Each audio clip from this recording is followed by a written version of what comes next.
સુરતથી સમાચાર સામે આવી રહ્યા છે। અઠવા લાઇન્સ પોલીસ સ્ટેશનમાં વર્ષ 2001માં નોંધાયેલ હત્યાનો મામલો સામે આવી રહ્યો છે। સુરત ક્રાઇમ બ્રાન્ચે આરોપીને બિહારના હાજીપુર જિલ્લામાંથી ઝડપી પાડ્યો છે।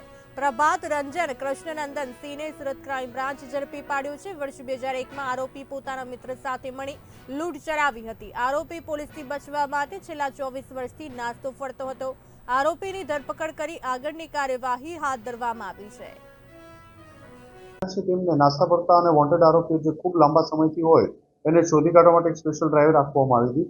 એમાં સુરત ક્રાઇમ બ્રાન્ચની ટીમે બિહાર જે છપરા ડિસ્ટ્રિક્ટ છે ત્યાં આગળથી હાજીપુર ખાતેથી એક મોસ્ટ વોન્ટેડ આરોપી પ્રતાપ રંજન કૃષ્ણનંદન સિંહને પકડી પાડવામાં આવ્યો છે। આ હિસાબે 2001માં એમના મિત્રો સાથે મળી અને અઠવા પોલીસ સ્ટેશન વિસ્તારમાં એક ઓફિસમાં લૂંટ કરવાનો પ્લાન કર્યો હતો।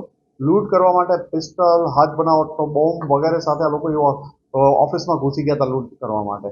દરમિયાનમાં સિક્યુરિટી વચ્ચે આવતા એના ઉપર હુમલો કર્યો અને એમાંથી ત્યારે એક માણસ પકડાઈ ગયો હતો અને આગળના બીજા આ આરોપી 21 વર્ષથી 24 વર્ષથી વોન્ટેડ હતો, જેની સુરત ક્રાઇમ બ્રાન્ચની ટીમને ખૂબ મોટી સફળતા મળી છે।